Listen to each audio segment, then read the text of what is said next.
Japanese लोगों का जीवन जीने का तरीका एक तो उनकी संस्कृति से जुड़ा हुआ है और दूसरा है कि जो कि टेक्नोलॉजी से जुड़ा हुआ है। तो जापानीज लाइफस्टाइल में हम पुरानी संस्कृति और जो भी मॉडर्न टेक्नोलॉजी है उन दोनों का एक अच्छा कॉम्बिनेशन देखते हैं।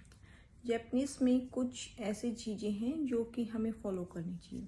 उनमें एक रूल है कि कोई भी काम जो भी घर से रिलेटेड होता है, घर के ऑर्गेनाइजेशन से रिलेटेड, साफ सफाई से रिलेटेड, जिसमें कि 1 मिनट से ज़्यादा का समय लगता है, उसको हमें तुरंत कर देना चाहिए। जैसे कि मान लीजिए आपने डाइनिंग टेबल पर खाना खाया है, ब्रेकफास्ट किया है, लंच किया है, तो तुरंत ही उस टेबल को क्लीन कर देना चाहिए, क्योंकि उसमें ज़्यादा टाइम नहीं लगता है। हमें वाइप से उसको क्लीन कर देना चाहिए। इससे क्या होगा, हमारा टेबल भी साफ हो जाएगा और हमें देखने में भी अच्छा लगेगा।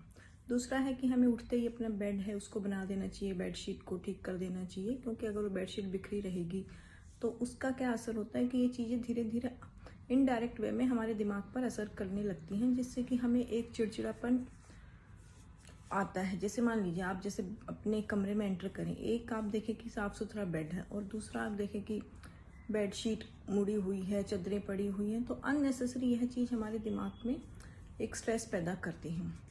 तो हमें क्या करना चाहिए कि जो काम जिनमें, जैसे मान लीजिए आप ऑफिस से आए हैं तो अपनी चाबी को चाबी की जगह रख दीजिए, अपने ऑफिस बैग को एक जहाँ पर भी उसके लिए प्लेस है वहाँ पर रख दीजिए, अपने जैकेट को या कोट को हैंग कर दीजिए, ऐसे आकर फेंकिए मत। इससे क्या होगा कि हमारी जो लाइफ है वह सिंपल रहेगी, ऑर्गेनाइज रहेगी और स्ट्रेस फ्री रहेगी। Thank you for watching. Please do like, share and subscribe my channel. Thank you so much.